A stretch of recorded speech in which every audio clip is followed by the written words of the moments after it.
And then whenever I see it, we're good.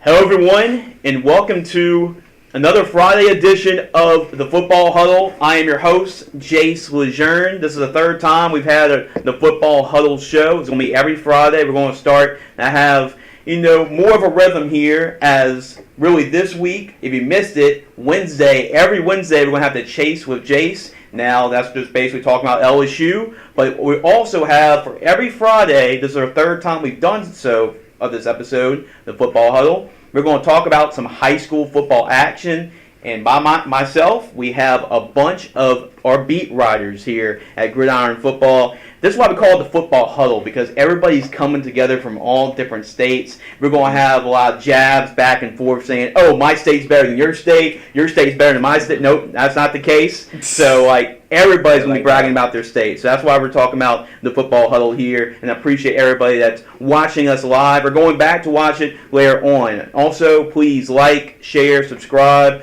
to our YouTube channel as well. We appreciate the support, everybody that's tuning in. And speaking of support, I have to mention the sponsors before we dive right into the action. First of all, I got to thank the Mississippi State Guard.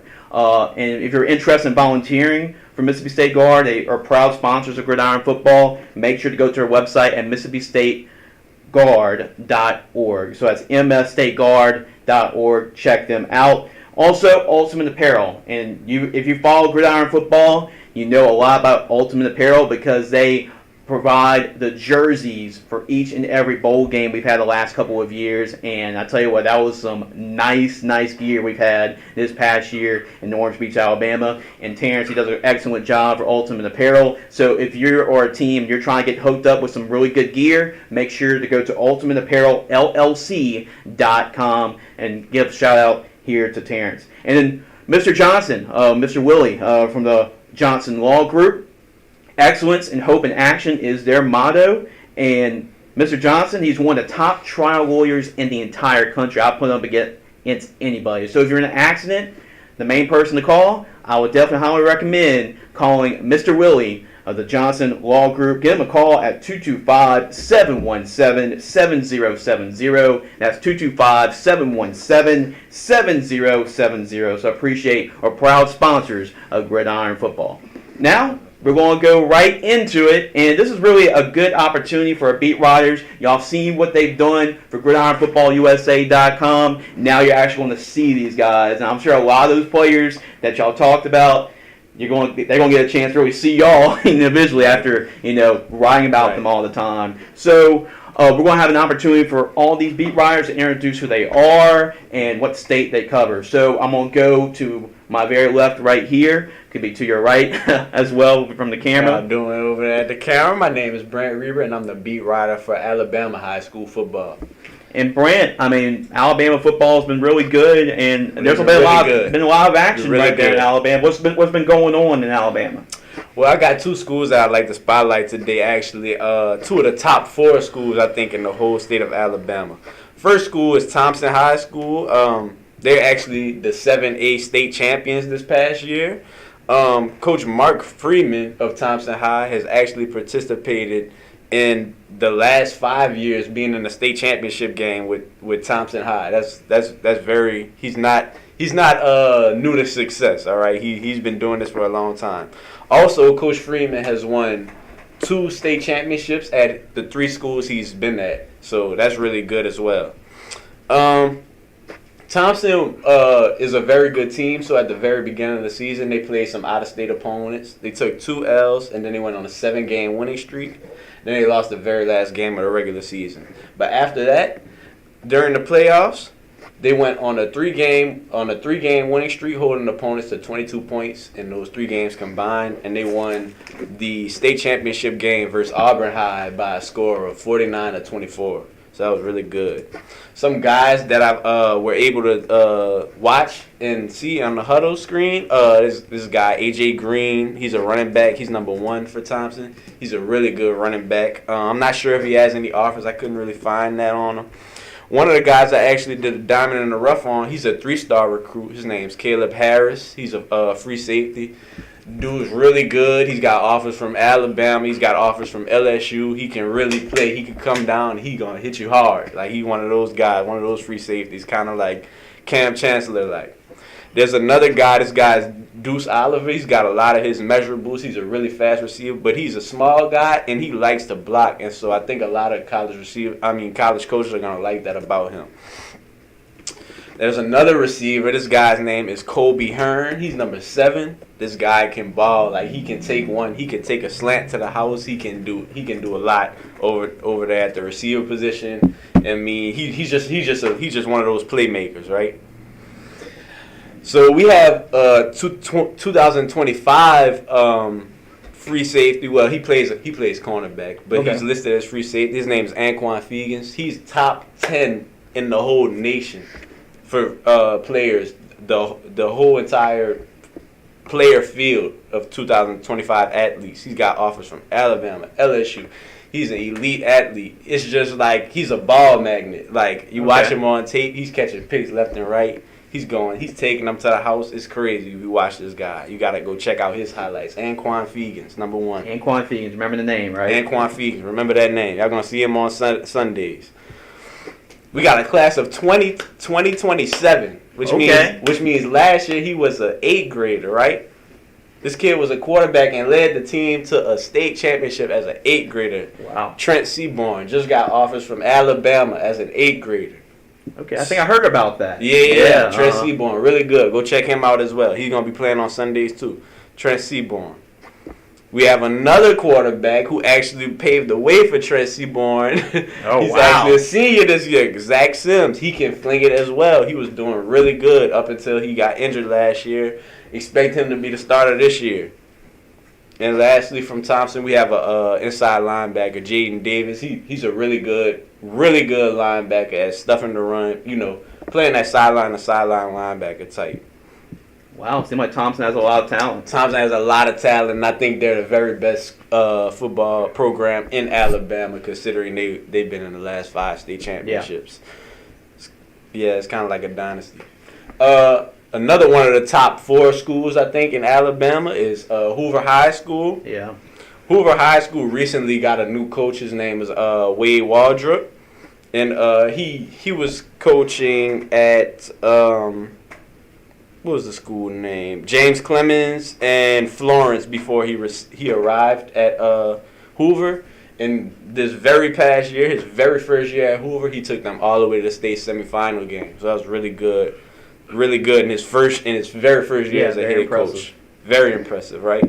And some guys that he mentioned they got a guy named Bradley Shaw. He's actually another middle linebacker who has a lot of offers. What it says, 25 total offers. Arkansas, Alabama, Georgia. Guy can play linebacker. He's really good on tape. Guys need to go check him out. There's a class of 2026, which means he was a sophomore last year, Jonah Winston. Little baby brother of Jameis Winston. Okay. The Saints quarterback. How about that? Guy can play guy can play receiver, quarterback. Guy can do it all, but recently he's played quarterback. Look for him to improve, take that next step next year as one of those guys to lead Hoover in the future. These guys have 2 elite receivers, Jeremy Cook and Jordan Woolen, 2 guys that can really stretch down the field. They're actually big receivers. Man, Alabama is so talented. It's just like you look everywhere. They got some elite receivers all over the place. Be looking forward to playing these guys on Saturday. And lastly, there's a quarterback class of 2026 as well. His name is Noah Schubach. This guy can really throw it if you watch him on tape. He can really sling it, and he's not one of those guys that just takes the ding down. He's gonna throw it deep. He can really fling it. So I really like those guys. I really like Hoover. I really like Thompson. It's not the only elite athletes in Alabama, but it's one of the top ones that I like to cover. Yeah, that's just 2 schools right there. That's just 2 schools. Wow, amazing. That's just 2. And you can see why they go to the state championship a whole lot. You see championship a lot. So we're going to make a transition from Alabama to Mississippi. Introduce yourself. How's it going, guys? My name is Connor. So I've been covering basically the Gulf Coast area of Mississippi so far. since January. And so I've got two schools today that are two of the more recent schools that I've covered. One being Poplarville High School, and that is the Poplarville Hornets. So these guys are coached by Coach Jay Beach, and they've been super successful in the last decade. In the last 8 years, they've made the state championship 4 times. Unfortunately, they have not been able to come away with a win, but that's their goal for this year, and they're going to keep going for those district championships and making those South State championships and going forth into the state championships. They're really just one of the top powerhouses in the 4A division there in Mississippi. And so basically on the offensive side of the ball, they used to run the wing tee offense. They've since transitioned into a more of a shotgun offense where they got an H-back and they're going to be running a lot of powers and counters out of that. And then on the defensive side of the ball, we're going to run a 4-3 base. And then your typical defense, we want to be disciplined, we want to be quick and fast to the ball, and we want to be aggressive. So that's what Poplarville is really doing offensively and defensively under Coach Jay Beach. And so then we got 4 players here, one being Lawrence Jameson. He's a defensive back and running back. He's 6 feet, 180 pounds. He was first team all-district last year. He's a great tackler and a really talented running back. He can see the holes when he's running the ball, and he's really excellent in man coverage. Then we have Aiden Dedeaux. He's a defensive end. He's 6'3", 220 pounds, an all-district returner. He has offers from Austin Peay and southeastern Missouri. He's a big, strong defensive end and a super big leader on that defensive line that's made them so successful in the past few years. Now we got an offensive weapon, Evan McGee. He is 6'1", 215 pounds. He plays tight end, and so on a run first type offense, he is their number one target when they are passing the ball. But that doesn't take away from how good he is at blocking. And I talked to him this past week, and he's talked to me about how he's really prioritized making himself a better blocker and knowing that that's going to make his team better and how they're going to progress and win more games. And then lastly, for the Hornets, we have number 21, Tyke Smith. He's 6'1", 218 pounds, and he plays fullback for the Hornets. And so, he's all over the field, and he makes his presence known. He's a really big leader amongst the team, and I think he's going to keep going into that role into the next season. Okay. And then you have another school. And then I got one more school. The next school is St. Stanislaus Catholic High School. And they have been going through a little transition period. We have a new head coach, Tim Lala, and he's familiar with St. Stanislaus as he was a coach there in 2014 when Miles Brennan was there. And we got a few other players that have some connections going in still. He's been all around coaching Louisiana at Catholic High, Dutchtown. He even coached in Alabama for a year at Daphne. And he's really excited to be coming back into this role at St. Stanislaus as the head coach. He got that job in late January. St. Stanislaus had a little bit of success last year. They got a win in the first round of the playoffs and then lost a close one in the second round. But they ended on a high note in their opinion, and they're really trying to work off of that and build off of that. They got 16 spots filled of returning players based off of it's a bit of a smaller school, so they got some guys playing both ways. I think he said around 12 players that go into those 16 spots of the 22 positions that we have to fill. And then there's some really talented younger guys that are coming into roles that are hungry to show what they got. And so for them, they offensively, they are going to run. They're going to be a run the ball, first team also, but they're going to be running some RPOs. They're all about personnel and dictating to the tempo of the game and imposing the will. They want to just be the strongest up front, and that goes for the same thing on their defensive side. They want to win up front. They're going to run a hybrid defense, a 4-2-5 into a 4-3, and they want to stop the run first. And then they just want to control the front, be strong in coverage, and then instill discipline in their players. So we got 4 other players here. These are all, this is a 2024 player, Jacob Bradford. He's a 3-star offensive lineman and defensive lineman. He's 6'2", 262 pounds. He's got offers from Colorado, Louisiana Tech, and Yale right now. Wow. Smart kid. His older brother actually played at LA Tech, and he played at St. Stanislaus in 2014 with Miles Brennan and with Coach Lala. So he's a big monster, and he's quick off the ball, and he's got a great nose for the football. Expect big things from him next year. We got another 2024 guy, Spencer Cornell. He plays linebacker, and he dabbles a little bit in the offensive line and tight end spots as well. He's 6'3", 220 pounds. He's improved tremendously, according to Coach Lala, since last year, and he's really learned the game instinctually, and you can really tell that he's just got a knack for it, and he understands where the ball is and where he needs to be, and he gets everybody in the right places pre-snap. We got a wide receiver that we just had a diamond in the rough come out on, Ethan Galloway. He's 6 feet, 170 pounds, runs a 4.5 40. He's below the top off the defense, but he's also crisp with his routes, and he's excellent with his route running. He says that that's his best part of the game, despite his speed and how quickly he can stretch an offense. And he's just the type of kid that wants to grow and learn, and he does what's needed to help win the games. And then our last guy is a class 2025 player, offensive and defensive lineman, Andrew Whitney. He's 6'1", 270 pounds, and Coach Lala says he's a prototypical offensive and defensive lineman. He's earned the team's respect a lot as one of the younger players last year on the starting line, based off of the way that he was willing to just sacrifice his body to win games. And, from me and from, I think, most coaches, you think that that's what you want from an offensive lineman and defensive lineman. They're battling, going to war every day in the trenches, and so he's someone that has a big leadership role that he's going to grow into to the next season.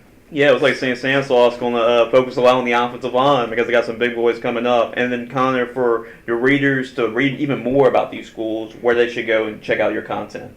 Yeah, so, we're going to go to Gridiron Football, and then you can just go, I think, / Connor Pedersen, and you'll find most of my pieces that I have out so far.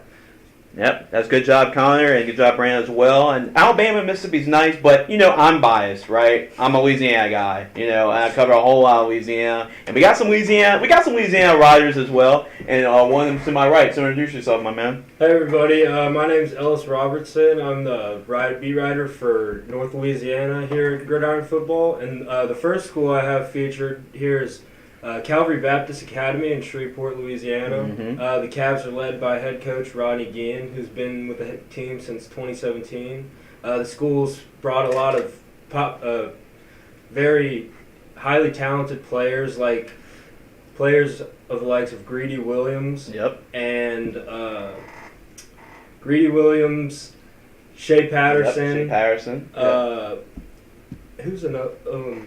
So you got Greedy Williams, Shea Patterson, and you just have a lot of different guys in Shreveport and Calvary Baptist. A lot of them went through that area. And they've had 3 state titles. The most recent one comes in 2020. They finished the season with a 9-3 record and a 2A district title. They were eliminated by Dunham in a 50-35 loss in the state quarterfinals this past season. But the Cavs look to make big strides this upcoming season, returning 18 starters on both sides of the ball. Some of the offensive players include quarterback Abram Wardell, who threw for just over 2,400 passing yards and 33 touchdowns on just 186 attempts this past season. They can throw the ball. They air it out a lot. And they have a four-headed monster at wide receiver with the receivers Aubrey Hermes, Chris Jackson, John Simon, and Colby Thomas, who all averaged over 15 yards per reception last season. Wow. They also, in the backfield, they have highly recruited 2025 running back James Simon. Yep. His brother John Simon also plays on the team, and their father John Simon also used to play for the Tennessee Titans back in the day. And James, it looks to improve on a great season. His sophomore campaign with over 1,000 rushing yards and 25 total touchdowns. He's recently been offered to play at multiple D1 schools, including Texas, LSU, Oregon, TCU, and many other schools. And returning offensive linemen include senior tackles Jimmy Wright and Heath Gross, as well as junior center Hayden Darner. And as for the defensive side of the ball, free safeties Landon Sylvie, and strong safety Julius Moss, cornerback Detrayvon Davis, sorry about that, and defensive back Xavier McLaughlin are all coming back to solidify the backfield for their defense. And Landon Sylvia also has recently received an offer to play at Southeastern Louisiana, just down the road in Hammond, Louisiana. And Julius Moss and Xavier McLaughlin have also received offers to play at Grambling State. And the defensive line is also bolstered by returning starters senior Trey Houston and junior Ethan Sands. And with all this returning talent, it's easy to see why Coach Guillen's very excited for this upcoming season with his team. Yeah, they've definitely been a team that's always been in the thick of the state championship, and boy, can they throw the football. Mm-hmm. Calvary Baptist can throw the football all over the lot. Landry Liddy's the quarterback now, Louisiana Tech. Mm-hmm. And He actually just transferred to UAB. That's right. Yeah, he did. Mm-hmm. He just transferred there. So they're known for throwing the rock, but they're a really good football team. And another team that's also been used to throwing a lot of the football is the next team you're about to play. Just east of Calvary, right down the street on I-20 is Ruston High School in Ruston, Louisiana. The Bearcats have 8 state titles in their history, and they're led by Coach Jared Ball. Coach Ball has been with the program since 2017, and they finished the season with a 13-2 record as well as a 5A District 2 title. And they made it all the way to the Superdome in the state championship, but ultimately fell to Destrehan in a tough 17-10 loss. On offense, players like offensive lineman Kylan Bradley and Sam Nations, they return to hold down the line for their team. And behind those two, running backs Jordan Hayes and Lander Smith look to also make big plays. Jordan Hayes is another player that has received an offer to Grambling State.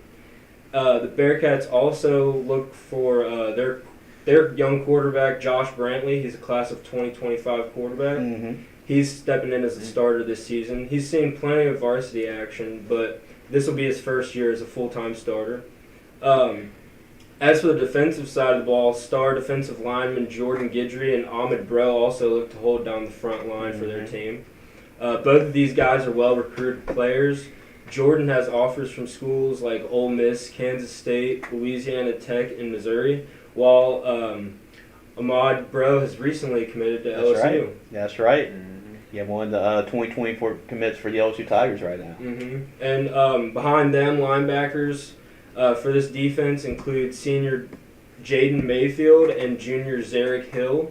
Jaden has also received multiple offers from schools like Nicholls State, Southern University, and Louisiana Tech. And returning for the safety position is players senior Jacorian Crow and Nate Johnson. And they're the last line of defense for their team. So that's a lot to look forward to in this Bearcats on both sides of the ball, offense and defense. And once again, it's easy to see why these coaches are so excited for their teams.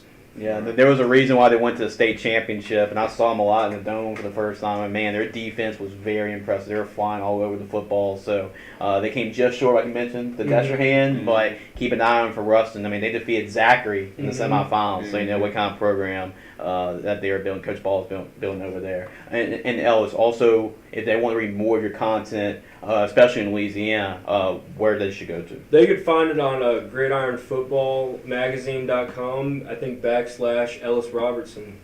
Yep, there you go, gridironfootballusa.com. Great job, Ellis. But, you know, there's that phrase, everything's bigger than Texas, right? That's right. So we have one of our 3 beat writers here in Texas. Introduce yourself. Yeah, so my name is John Fort White, and I'm a beat writer for Central Texas, so basically all up on 35, so from Waco to San Antonio, and kind of like in the eastern area to Jasper and Newton.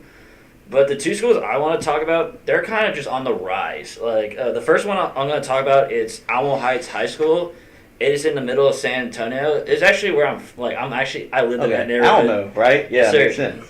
But this school for a while, they just been all right. They won a state championship in 2005, but then not had a whole lot of success. Then the new coach, Coach Ron Ritteman, he came in and kind of just changed the program up and everything. They just new offense, just kind of put yards up on passing, running. They're just hurry up and everything, and they're just been killing it in the 5A. They have a lot of deep runs, even though they lose guys every year. So they really have the next man up mentality, which is kind of like a pillar for this program. And then the other pillars they have is, they want to be a good person, a good player, and good teammate. That's mainly the main thing they focus on. The success will come if they do all of that. And for a team that's they lost a lot of guys, but the main two guys I want to talk about are the leaders for this Knicks group. Because last year they made it deep in the playoffs before losing to a really good Liberty Hill team. Like the Liberty Hill is a team that's just always having a deep run in the state playoffs. But the main two guys I want to focus about on the Alma Heights team is their left tackle Jackson Hildebrand. He just picked up 2 offers from Army and Air Force. Okay. He is a preferred walk-on from Texas, but he's a guy I think should be getting more recruited. He's an absolute mauler in the run game. He's just so physical that he just wears down the defensive end. And in the passing game, he's a quarterback's best friend. It's the best way to put it. He's getting stronger. He's getting more looked at, which is really good. And then the next guy is Michael Terry. He's a 2025 wide receiver. He's gotten offers from Oregon, Purdue. He's starting to get a lot more offers right now. Like, the kid is just so versatile. He's so fast. You can put him anywhere in the slot, outside. They even have a wildcat quarterback sometimes. Okay. So he's a big part of their offense, and he just helps them win. Like, he's just a guy that you want, like, to at the end of the game, you want him to have the ball. Right, have the ball. Yeah. Right, definitely. And then there's another school you want to profile. Yeah, so this is a very interesting high school, Weiss High School. So it's located in Pflugerville, which is right outside of the Austin area. This school has a very, very interesting history. They just opened up in 2015, and they've been kind of bouncing around from 5A to 6A. But under their coach Vernon Hughes now for a couple of years, they've just been so competitive. They gave DeSoto a run for the money in the first round of the playoffs. Like, wow. Their their first year in 6A, they made that. The score was 37-20, but they made it tight for majority of that game right there. They got and talking to Coach Hughes, he obviously loves this team. He just has. There's so many guys that they have freshmen making contributions on varsity. Like, their starting tackles were freshmen who just absolutely just killed it and are only getting better. That's crazy. And there's a lot of guys that I want to highlight on this team right here on both sides of the ball. So the first one is Peyton Morgan. Yeah. He's a top 50 safety in the country. He's gotten offers from Baylor, Houston, SMU, Texas Tech. Like, he just came off an official visit to Baylor. Yeah, I think he wrote a top 300 article. I did write a top 300 article on him, and he's getting more looked at. He's getting looked at as well, I believe, from schools like in the Big 12 and SEC more. So he's gonna be someone that a lot of teams can want, and for coaches such as Dave Aranda and Dana Holgerson, like, he's a guy that he can help develop into key pieces in now a new look Big 12. Okay. Another guy on the defensive side is Chad Otutu. He's a 3-star defensive tackle who's gotten offers from Colorado State. He's like a lot of the Mountain West and the American Conference they all want this kid right here. Well, he looks like a man. he is a man. At 6'2", 285, he absolutely just clogs all the lanes up. Like, he gets double a good amount for a good reason. Jax Brown, he's their quarterback. He has a Texas Tech offer. He's a sophomore. Wow. Okay. And, he's just this team is just so stacked everywhere that he's also so comfortable running the offense that Coach Hughes just puts his faith in him for a good reason. And I don't blame him. He's getting all these guys are getting so much better. He has Adrian Wilson to throw the ball to. I just read an article about Adrian Wilson. He's a sophomore wide receiver who has a lot of D1 offers. He's speed. He's very in the red zone. He's a great vertical. He's just a complete wide receiver. Okay. And like I said, on the And then one of the tackles that I'm talking to right now, Gerald Mays. Mm-hmm. He was a freshman starting at the 6A level in Texas at left tackle. You don't hear that. No. You rarely hear that. And this kid just absolutely held his own. Like, he's only getting better, and the offers are going to start flying in with this kid. So I'm going to say it's the Wise Wolves this year. In 6A, they're going to look good, and then when they go back down in 5A, they're going to be going to be a favorite right there. Look out for the Wise Wolves. And John, I mean, for your Texas content, and there is a lot of Texas content. I mean, 3 beat writers are covering the whole state of Texas. Right. Where they should go to see your work. Yeah, so you can go to the website, gridironfootballmagazine.com, and then / John I.V. White. That way you can see all the articles in Central and East Texas and see what we got to offer. Yeah, great job, John, and great job, guys, for your first time on the Football Huddle. Y'all handle it like pros, and these guys are pros, so make sure to follow everything that they do. GridironFootballUSA.com is a website. In fact, it's below me right here, www.GridironFootballUSA.com. Hope y'all enjoyed the Football Huddle. First of all, I mean, before we wrap it up, I want to give a thanks one more time to our sponsors, the Mississippi State Guard, Ultimate Apparel, and the Johnson Law Group. Cannot do any of this without our 3 sponsors. So make sure to check them out. And actually, their websites are all on our website, GridironFootballUSA.com. So check them out. Make sure to go to our website. And then really, I mean, we have beat writers. We have, 9 beat writers. So we do cover a whole lot of football. Think about this, like 9 articles a day throughout the week. So we're getting tons and tons of coverage of high school football. I'm covering LSU football as well and breaking down what the Tigers are doing too. So a lot of great content. Make sure to check out what these guys put in the work. They do an excellent job for us for Gridiron Football. I want to thank Brandt as well for coming on, our Alabama beat writer. Great job, and Connor as well for Mississippi, Ellis for Louisiana, and John for Texas. I'm Jace LeJeune. And also, got to give a shout out to our Swiss Army knife, right? Broderick Fowler. He's in front of the camera, behind the camera, whatever it takes. Broderick's our man. He's our Taysom Hill here at Gridiron Football, or Swiss Army knife. So please like, share, subscribe to this video. Hopefully y'all enjoyed it. And make sure we're going to have this every single week. So this won't be the last time you'll see these guys. We'll actually have another group coming up because they have so many beat writers. But every Friday, you'll get to hear what these guys are up to with their content and see who they are covering for Gridiron Football. Hope y'all enjoy y'all weekend as well. Make sure to catch on Wednesday the Chase with Jace, and next Friday the Football Huddle. But until then, keep up with everything that's going on at GridironFootballUSA.com. And we also have our digital newsletter as well. And you can go and see this here, the Football Huddle. So we have a newsletter version of it as well. It's going to be going all over the state of Louisiana. But if you can't get it physically, it's also on our website too. You just go to newsletter right here, the Football Huddle, as this is the physical newsletter. So hopefully y'all enjoyed all the content here on this Friday evening. And then until next time, this has been the Football Huddle. Hopefully y'all enjoyed the rest of y'all weekend. Thank y'all for watching. All right, we good? Wrap, baby.